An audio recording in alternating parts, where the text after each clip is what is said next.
আমার সংক্ষিপ্ত কবিতাটা বলার আগে দুটো কথা বলি। আমাদের সমাজে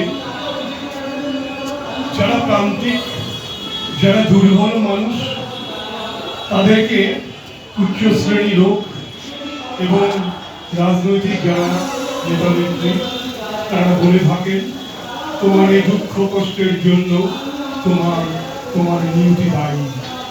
ঈশ্বর তোমাকে এই জগতে পাঠিয়েছে এরূপ করে যে তুমি সুখে শান্তিতে থাকবে না, তুমি এভাবেই চিরদিন থাকো, তোমার ভাগ্যের বলে তোমার এই জীবন। তাদেরকে বলে যে তোমরা পাপ কাজ করো না, নরক বাস হবে, তোমরা সততার পথে থাকো, তাহলে স্বর্গবাস হবে। অথচ তারাই সেই সমস্ত পাপ কাজ করে বসে, অথচ তাদেরকে ভুল বোঝায়। এই পরিপ্রেক্ষিতে আমার এই সংগীত করে স্বর্গ নরক বলে কিছু নেই এই জগতে, পাপ পুণ্য আছে শুধু নিজের মনের কাছে।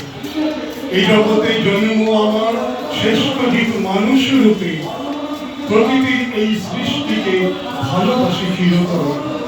বিশ্ব ব্রহ্মাণ্ড ঘুরছে নিজ শক্তি বলে, নিরাকার সেই শক্তিকে সম্মান করি ভগবান ভেবে।